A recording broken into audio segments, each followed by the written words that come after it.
এই যে ভাই একটু দাঁড়ান, এই লোকটারে চেনেন? আরে এ তো আমার ছোটবেলার বন্ধু।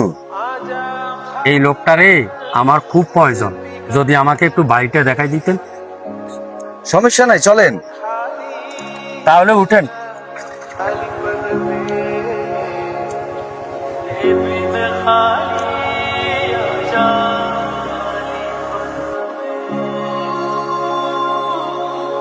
ভাই বাচ্চুদের বাড়ি এইটা?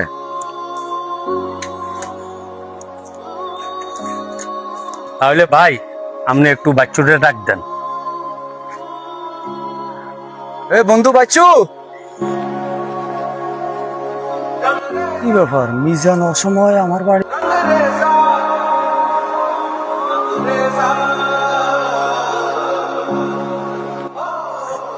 কি ব্যাপার বাচ্চু ভাই, কিস্তি নিবার সময় তো ভিড়ে ভিড়ে কথা কইছেন, এখন তো 1 বছর পার হয়ে গেছে, একটা কিস্তিও তো আপনি জমা করেন না।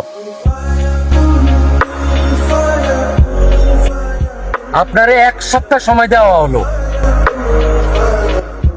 1 সপ্তাহের ভিতরে যদি কিস্তি জমা না দেন, আপনার ঘরে যত মাল সামান আছে সবগুলো লই যাবো, ঘরের টিনও লই চলে যাবো।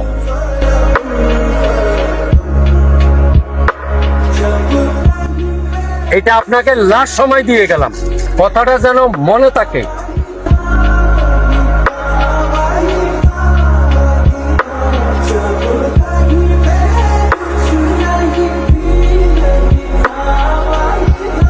বন্ধু দাঁড়া।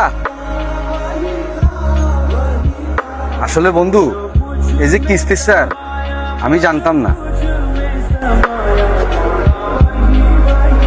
চিনোস না জানোস না, ফুট করে একটা লোকের আমার বাড়িতে লই আইছো। তুই তো জানোস আমি অসুস্থতার কারণে আজকে 3 বছর গাড়ি চালাইতে পারি না। আমি কিস্তি শোধ করবো কই থেকে? এখন যে আমার 1 সপ্তাহ টাইম দিয়ে গেছে, 1 সপ্তাহের ভিতরে আমি কিভাবে কিস্তি শোধ করবো? আর যদি 1 সপ্তাহের ভিতরে এই টাকা পরিশোধ করতে না পারি, আমার ঘরের টিন পর্যন্ত খুলে নিয়ে যাইব কইছে। এখন আমি কি করব? আচ্ছা বন্ধু, চিন্তা করিস না, দেখি আমি কি করতে পারি।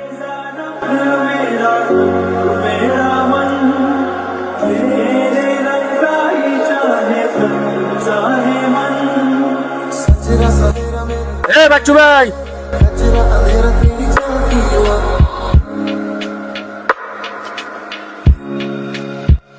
আপনি একটা বন্ধু পাইছেন? আরে ওই যে ওইটার কথা নি কন, যে আমার বন্ধু না, যে বন্ধু হইলে আপনারা আমার বাড়ি দেখাই দিত না। আরে কি বলেন, সে তো আপনার ছোটবেলার বন্ধু। সে যদি আমার ছোটবেলার বন্ধু হইতো তাহলে আর আপনারা আমার বাড়ি দেখাই দিত না। সে তো জানে আমি কিস্তি দিতে পারি না। আর আপনি কিস্তি নিয়ে এত টেনশন করেন কেন? আপনার কিস্তি তো পরিশোধ করে দিছে। কি বলেন স্যার, আমার কিস্তি পরিশোধ করছে কে? আরে ওই যে আপনার বাড়িতে আমাকে নিয়ে গেল না, ওই তো আপনার সব কিস্তি পরিশোধ করে দিছে।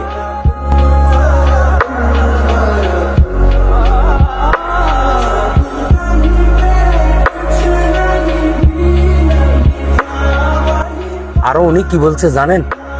আপনি নাকি ওনার ছোটকালের বন্ধু। কি বলেন? আরো আমি ওরে যা কথা বলছি, যা অপমান করছি,